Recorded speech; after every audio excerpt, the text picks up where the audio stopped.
Afin de mieux appréhender la notion d'analyse d'une politique publique dispensée par Deogracias Rondolo, des travaux de terrain en guise d'études de cas sont effectués. Si je comprends bien, le pouvoir d'achat est faible, c'est ça?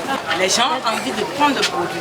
Oui. Le bidon d'huile qui était à 13 000, aujourd'hui à 26 000. Alors, au moment où c'était à 13 000, on vendait ces produits à 500. Papa allait là où il fait, maman allait là où il fait, Les marchés Serhi et Ganri ainsi que les quartiers Zakpo et Saklo ont connu la visite de plusieurs groupes de travail de différents centres d'intérêt en vue de l'application de la démarche méthodologique d'analyse. C'est le groupe 2B. Nous avons eu pour responsabilité de faire la démarche méthodologique à l'endroit d'un groupement de femmes à Zakpo. Nous nous sommes rendus compte que la chaîne de valeur ajoutée relative à la transformation du soja constitue une préoccupation majeure pour les femmes de la localité. Lorsque nous avons fait l'analyse à ce niveau, nous nous sommes rendus compte que quand bien même elles sont plus ou moins structurées en groupement ou en société coopérative, le but commun recherché en se mettant dans des organisations de cette forme n'est pas encore atteint. Nous nous sommes dit qu'il faut travailler à l'amélioration de la pratique de gouvernance au sein des sociétés coopératives, qu'il faut dans un second temps travailler à faciliter l'accès des produits que ces dames ont sur des marchés porteurs. Ici c'est Carlos Segla, représentant du groupe 4A. On a été dans le marché de Dormi. Nous sommes allés à l'énumération des problèmes collectés et leur typologie. Donc voici les différentes questions que nous avons à poser. Quels sont les problèmes que les vendeuses rencontrent dans leur commerce? Ce qui ressort après enquête, c'est la mévente. Et cette mévente est due à la pression fiscale et au Covid-19. Au niveau de la pression fiscale, il y a la douane trop élevée. Les impôts aussi, un peu, d'après eux, c'est bien trop élevé, ils n'arrivent pas à vraiment payer.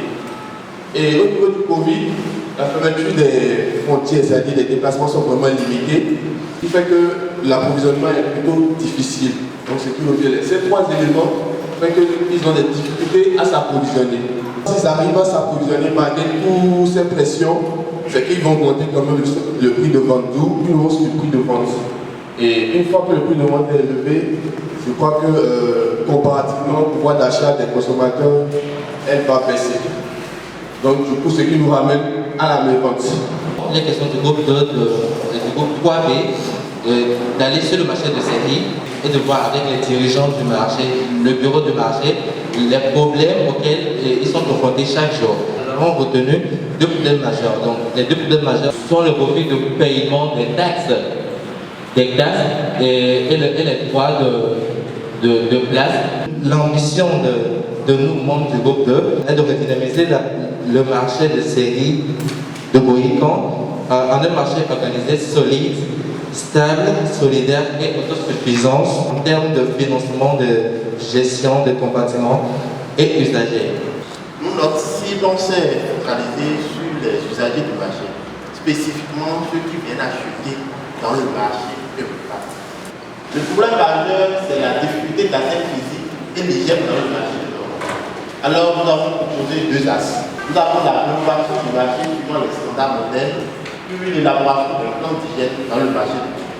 Comme théorie de changement, nous avons dit, face aux difficultés d'accès physique et à l'instabilité grandissante vécue par le personnes du marché, nous suggérons qu'un réaménagement du marché suivant les normes internationales et encadré par les mesures adéquates d'hygiène serait la solution idoine au mieux-être et à la quiétude des usagers dans le marché de